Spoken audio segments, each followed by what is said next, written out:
funcionando, câmeras também já disponíveis pra gente falar sobre a semana da amamentação. A doutora Márcia, pediatra, e que vai estar trazendo informações sobre a semana da amamentação que ocorre de 1º a 7 de agosto. E foi criada desde 92, né? Pra falar sobre esse tema tão importante, né, Cabelo? Cabelo que é papai fresco aí, né? Futuro papai. Futuro papai. Futuro né? papai fresco. A gente precisa se informar, né? Não dá pra criança chegar no mundo e a gente não saber das coisas, né, doutora? É um tema tão aí. importante, né? Bom dia, bem-vinda. Bom dia, obrigada, Léo, obrigada, Cabelo, obrigada, ouvintes da Clube, pela oportunidade. Eu vou começar fazendo um breve histórico, então, de por que foi criada essa Semana Mundial de Amamentação. E se a gente for pensar que muito antigamente, né, era o natural as crianças serem amamentadas, e a gente teve um contexto histórico que foi se modificando, um contexto social, né? A mulher começou a trabalhar, tivemos Revolução Industrial, coisas mais industrializadas, portanto, começaram a surgir, né? E aí nós passamos mundialmente por uma queda impressionante do aleitamento materno, e o natural passou a ser a criança receber leite em pó. No ano de 86, no Brasil, por exemplo, nós tínhamos 3% de bebês amamentados até o 6º mês. É o pior ano, assim, da história, no Brasil. Mas isso era mundial, tá? Então, em 90, a Organização Mundial da Saúde se mobilizou, criou um documento, que é a Declaração de Inocente, e ali tem uma série de metas e ações para proteger ações de saúde para as crianças e principalmente do aleitamento materno. Aí no ano seguinte, criaram a UABA, que é esse órgão, né, que coordena as ações no mundo para a amamentação. E aí em 92 foi lançada a primeira Semana Mundial de Aleitamento Materno. Hoje são 170 países que se envolvem, que participam. E o mês de agosto, muito mais recentemente do que isso, foi denominado Agosto Dourado, então, porque o leite materno é o padrão ouro, né, para a alimentação de um bebê, por isso essa escolha da cor. E o Brasil aderiu já há muitos anos à Semana Mundial de Amamentação. O dado de 2024 do Brasil é de 45,8% de bebês amamentados. Então, uma melhora expressiva. Subiu assim. bastante, né, Subiu doutora? bastante. Tá? A meta para 2030 é 50%. A gente tem um problema, porque o aleitamento materno ele é recomendado exclusivamente como único alimento, nem água, até o 6º mês de vida. Mas no Brasil, a nossa lei trabalhista, a licença maternidade termina no 4º mês, em empresas privadas, né? As públicas, felizmente, já modificaram recentemente até 6º mês. Então, as mulheres não conseguem, de um modo geral, amamentar até o 6º mês exclusivamente por causa da volta ao trabalho. Mas ainda assim, é uma melhora, é uma conquista e muito em função de ações e de leis de proteção. Aí, voltando mais para a nossa região, então, em 2009, eu, junto com algumas colegas na Secretaria de Saúde de Trabalho, na Secretaria de Saúde de Gramado, criamos um programa chamado Bebê Mais Saúde, que existe até hoje. E nossa motivação era a amamentação. Então, a gente foi modificando ele ao longo do tempo e desde 2012 ele funciona atendendo 100% dos bebês que nascem pelo SUS em Gramado, toda quarta-feira. As crianças passam por mim, uma equipe interdisciplinar, elas vão estar ali com 4 ou 5 dias de vida.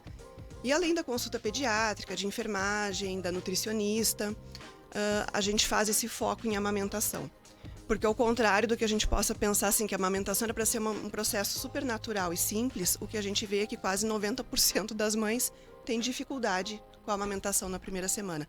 Por uma série de questões e porque o bebê não nasce sabendo mamar, ele nasce com reflexo de sucção, mas mamar é diferente disso. Então tem que ter um profissional que auxilie de um modo geral. Eu me especializei, porque é um assunto que sempre me interessou muito, então a Patrícia Raiman, que é minha dupla de trabalho na Laços, que é nosso serviço privado de amamentação. Nós somos tutoras pelo Ministério da Saúde em amamentação e alimentação complementar saudável. Ambas temos pós-graduação em amamentação e mais uma especialização em amamentação. Quer dizer, a gente vive basicamente envolvida nisso o tempo todo, 365 dias por ano. E aí eu queria contar para vocês que lá no nosso programa em Gramado, no Bebê Mais Saúde, quando a gente implementou ele, passou a atender cada mãe individualmente, sentar com ela, olhar ela amamentando e com o nosso estudo, prática, técnicas e tal, auxiliar para que as coisas aconteçam. nós passamos de um número que era 27% de bebês amamentados em Gramado, ano de 2010, para em 2012, 2013, 76% de bebês amamentados até quarto mês, que é onde eu documento sempre. Porque elas voltam ao trabalho. Tá? Então eu considero como realidade de aleitamento exclusivo mesmo, até quarto mês. Tá? Então meus dados são sempre com esse viés, até o quarto mês e não até o sexto. Bom, aí o Hospital Arcanjo São Miguel nos enviou, através da epidemiologia, no ano seguinte, né, da epidemiologia da Secretaria de Saúde, um dado nos mostrando que antes de trabalharmos com o foco em amamentação, eles tinham um número de crianças de 0 a 2 anos lá que consultavam na emergência por doença respiratória, diarreia e tal, que a gente sabe que é o normal. E que no primeiro ano do nosso trabalho de amamentação, eles atenderam 2.035 crianças a menos, porque elas estavam sendo amamentadas. Mais saudáveis. Mais saudáveis. Era a pergunta que eu ia te fazer, a importância do aleitamento para a saúde da criança. Exatamente. Quais os principais benefícios? E tu já está me respondendo nesses dados, né? Então, o que acontece? O leite materno, ele tem anticorpos para uma infinidade de doenças e principalmente para as respiratórias e diarreicas, que nas fórmulas de latinha é 0, não vai ter. Tá? Então, a criança amamentada exclusivamente no peito, ela chega a ter uma proteção que pode atingir 70% de proteção para doenças respiratórias, inclusive as bronquiolites. Tá? Isso. E a gente vê... Isso da vida da criança é muito comum. Na nossa região fria é muito comum. E a gente vê isso claramente. As crianças amamentadas, se elas pegarem uma bronquiolite de um modo geral, elas não vão internar, elas vão se evoluir bem, vão ter aquele quadro respiratório e às vezes em 5, 6 dias elas estão super bem. E as crianças que tomam leites artificiais, né, tendem a ter um quadro mais severo e muitas vezes com internação. Então, assim, num geral, eu acho que esse é o benefício mais importante que pode ter e que não tem nada que se compare ao leite materno. Ele é a única ação, por exemplo, a amamentação, que sem nenhuma outra acessória junto, ela impacta em 13% de redução de mortalidade no mundo infantil, de 0 a 1. Então isso dá, assim, alguns bilhões de crianças. Nossa, muita gente. Né? Tá, é muita coisa. E o legal, né, Léo e doutora, é os números que tu mostra que comprovam o que diz. Comprovam, né? Não é uma coisa jogada ao vento, né? Não. São números, são estatísticas real. Que comprovam a importância. A importância. Doutora, para um leigo, né? Um leigo que precisa entender uma coisa. Qual que é o ideal? Um ano, primeiro ano de amamentação? Tá, qual que é o pergunta. ideal? Então, exclusivo até sexto mês, tá? Sem outros alimentos junto. E complementada, que é quando a gente introduz os alimentos no sexto mês, até 2 anos ou mais. Por quê? Aí é quando a mãe e a criança definirem, tá? Sim. Mas por que até 2 anos, pelo menos?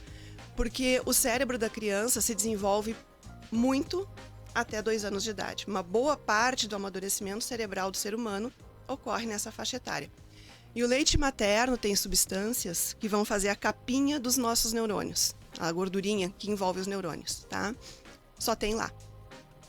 Então, o resto é sintético de forma artificial.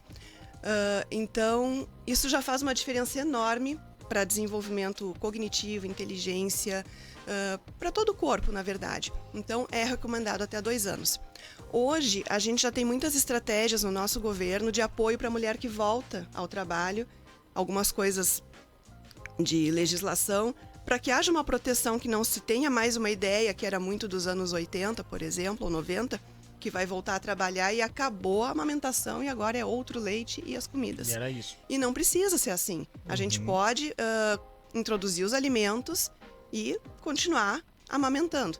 Claro que aí precisa também de ajustes, de técnicas, às vezes de extração de leite, às vezes de a criança ser levada no trabalho da mãe quando isso é possível. Então, eu pelo menos sempre faço personalizado o retorno ao trabalho de acordo com cada realidade. Faço muitas cartinhas para as empresas, para sensibilizar um pouco, né? E existe no Brasil uma lei que nós tentamos até implementar em Gramado, mas não deu muito certo, que estenderia a licença maternidade até 6º mês na empresa privada com benefícios no imposto de renda. A empresa pagaria 2 meses a mais de licença e restituiria isso no imposto de renda, mas ela tem que fazer uma declaração de um modo que isso seja... eu esqueci até o nome, Mas é uma forma de declarar que o governo exige. E aí nós fizemos uma mobilização num dos Amamenta Gramado, que eu vou falar daqui a pouco sobre o Amamenta. Super bacana, foi o pessoal da Dissole, da Famastil, do Sierra Móveis, né? A gente levou advogado, foi muito legal. E aí a gente descobriu que não era viável porque ninguém declara o imposto de renda daquela forma exigida. Então não teve como isso acontecer. Não conseguiu ir adiante. Não conseguimos. É um selo que o governo dá, né, de empresa que apoia a amamentação e mais esse benefício fiscal. Mas é muito burocrático, até o próprio advogado que foi conosco é muito difícil. Aí só empresas muito gigantescas, assim, tipo foi o Grupo Boticário que conseguiu, alguns bancos privados, né? Então não deu certo para nossa realidade. Milhares de colaboradores. Estamos conversando com a doutora Márcia Figueiredo, pediatra, tutora em amamentação e introdução alimentar pelo Ministério da Saúde e pós-graduada em amamentação, idealizadora de programas bem importantes, né? A gente já falou sobre o programa Bebê Mais Saúde, também o Amamenta Gramado, né? Vamos lá. O Amamenta Gramado, então, a gente, diante desse nosso, digamos, sucesso no primeiro ano do Bebê Mais Saúde, a nossa empolgação, nossa, olha o tanto que a amamentação impactou e tal, né? Essa redução de atendimentos no hospital. Nós estávamos participando de algum curso, que eu não me lembro mais nem qual foi, porque foram muitos na vida, mas era um curso que a gente estava em Bento Gonçalves, eu e Patrícia, sobre amamentação, alguma coisa do Ministério da Saúde. E aí eles estavam falando dessa Semana Mundial de Aleitamento Materno, do Agosto Dourado e tal. Faltava, sei lá, acho que 3 semanas pro mês de agosto. Aí eu e Patrícia voltamos para Gramado e pensamos, a gente vai fazer isso aqui também, vamos começar. E assim foi, super na correria, com o apoio de um monte de gente ali da Secretaria da Saúde. E a gente fez o primeiro Amamenta Gramado, a gente está agora na 13ª edição. Então, todos os anos a gente faz ações nessa semana nos postos de saúde. Então, cada posto faz ali a sua atividade voltada para a comunidade. A gente faz alguma ação externa, alguma ação de rua. Amanhã, se não estiver chovendo, a gente vai no Lago Negro fazer um piquenique com uma poltroninha de amamentação. As mães que estiverem por lá, turistas e tal, podem sentar. A gente faz um registro fotográfico. A gente vai estar entregando algum material informativo, né? Mas é sempre em alusão a isso. E a campanha desse ano, que fala sobre meio ambiente, né? A amamentação ser sustentável, não é a primeira vez que esse é tema da campanha. Traz uma coisa pra gente refletir também, que é a gente, na amamentação, além de ser um alimento perfeito pro bebê, né? Ele vai proteger não só com anticorpos, tá, gente? Mas em questão de saúde geral, sabe? Amadurecimento intestinal, prevenção de alguns tipos de câncer. Então ele é tão perfeitinho, assim, pro bebê, não precisa nem água. Não precisa nem dar água para um bebê que é amamentado. Também. É completamente perfeito mesmo. Então, essa redução que a amamentação exclusiva, por exemplo, traz de prejuízos ao meio ambiente, no sentido de produção de produtos industrializados, de lixo, reduz a pegada de carbono, né, que é a emissão aquela medida quantitativa lá dos gases, né, total de gases de efeito estufa. O custo, né, absolutamente gratuito, né, isso é um impacto que eu acho importantíssimo, né, para as pessoas não ter que gastar R$800 por mês, em média, para amamentar, para alimentar o bebê com fórmula artificial, né? E tem mais uma outra coisa muito importante na questão da amamentação que a gente vai estar divulgando nesses informativos, que é a redução das alergias alimentares, né? Porque as fórmulas infantis, embora sejam o que a gente tem de melhor na ausência do leite humano, né? Na ausência de possibilidade de amamentar, é o que a gente tem para usar, realmente, a fórmula infantil, fórmula vinda de um leite de vaca modificado em laboratório, mas é uma proteína de vaca. Quanto mais precocemente essa criança for exposta, porque o nosso corpo não veio preparado para lidar com essa proteína logo no começo da vida, mais chances de alergia à proteína, tá? Então essa é uma ação também que a gente tem que pensar. Ainda nos hospitais, a gente usa muito ali no primeiro dia de vida ou no segundo, porque é muito mesmo difícil a amamentação já sair fluindo, e é meio cultural, né, do pediatra deixar prescrito a fórmula artificial, se não der certo ali naquele momento a amamentação. Sim. Até porque o leite da mãe vai descer alguns dias depois, o leite maduro, né? A mãe vai ter colostro ali nos primeiros dias, e esse colostro a gente tem que mudar essa cultura e entender que aquele 5 mlzinho produzido para cada mamada, mais ou menos essa quantidade, é altamente suficiente para aquele bebê de 1 dia ou de 2 dias. Até essa semana eu fui no Hospital Arcano São Miguel falar sobre isso. Eu podia até ter determinado um nome para a palestra, que é Vamos Acreditar no Colostro, tá? Porque a gente falou muito sobre isso. Então, todos esses impactos, né, da amamentação a gente vai estar divulgando e vai falar sobre isso para durante toda a semana nos postos de saúde e também no piquenique, se ele acontecer amanhã. Porque a previsão é chuva. Tem essa, né? O início do dia acho que vai ser possível ainda, né? A chuva deve vir ao longo do dia. Muito legal, Márcia. A sugestão, inclusive, da pauta veio da Márcia, né? A gente agradece, né, a sugestão, porque é um assunto realmente riquíssimo. Eu que fui pai, passei por essas... Sou pai, fui pai. Sou pai, passei por essas experiências de ali acompanhar, né? A necessidade de, às vezes, nutrir a mais com fórmula, enfim, né? Então, é um assunto que acaba atingindo pais, mães, todos. A sociedade como um todo. É justamente isso que a gente quer sempre fazer na Semana Mundial. Chamar a atenção que as empresas tenham mais empatia para as mães que voltam ao trabalho, sabe? Que tenham compreensão, às vezes, de algumas certas flexibilidades necessárias, porque vale muito a pena. As escolinhas também, quando uma criança começa na escolinha com 4 meses, que é a maioria, que a gente também tem um olhar, assim, que facilite da mãe aparecer lá para amamentar na hora do almoço dela. Sabe, essas coisas que parecem simples, mas que mudam a história de saúde daquela criança. Eu até acho que o nosso tempo deve estar acabando. Só vou comentar que aqui em Canela eu também faço esse trabalho na rede pública. Foi fundado pelo Dr. Agnello, a clínica de bebês. Ela também atende todos os bebês do SUS para dar esse apoio de primeira consulta, suporte na amamentação. Então, toda segunda-feira de manhã eu estou ali no Central e atendo todos os bebezinhos que nasceram pelo SUS na semana anterior. E o trabalho privado, que eu e a Patrícia Raiman, nutricionista, fazemos, acontece ali na Salutare. Tá? A gente tem uma sala ali para atender as mães que amamentam, para fazer essa consultoria, esse atendimento. Mas a imensa maioria, na verdade, do nosso trabalho particular acontece na casa da pessoa, na primeira semana, né? Depois que o bebê nasceu. A gente prefere até atender no domicílio, porque aí já está no contexto ali, a mãe tá super cansada e tal, né? Mas a gente atende ali na Salutare também, assim como a parte pediátrica e nutricional que a gente faz, mas com esse foco. Até vou te presentear, então, com... Vou te presentear, já que vocês estão esperando, é isso? Isso, a Cecília. Tá. Quantas semanas? 17 semanas. Tá bom. Então, eu vou te presentear com um atendimento nosso de pré-natal, que é o preparo para os primeiros dias do bebê, tanto do ponto de vista pediátrico como da amamentação. Perfeito. Olha que legal, a gente combina depois A gente combina depois uma data. Excelente. Tá? Muito obrigado, Márcia. Até a próxima. Também, gente. Portas da Clube aqui sempre abertas. Tá Sabe que aqui tu é de casa. Tá bom. A gente te aguarda mais uma vez. Até breve. Um abraço, rápido intervalo. Já voltamos aqui no GJR. Grande Jornal Regional.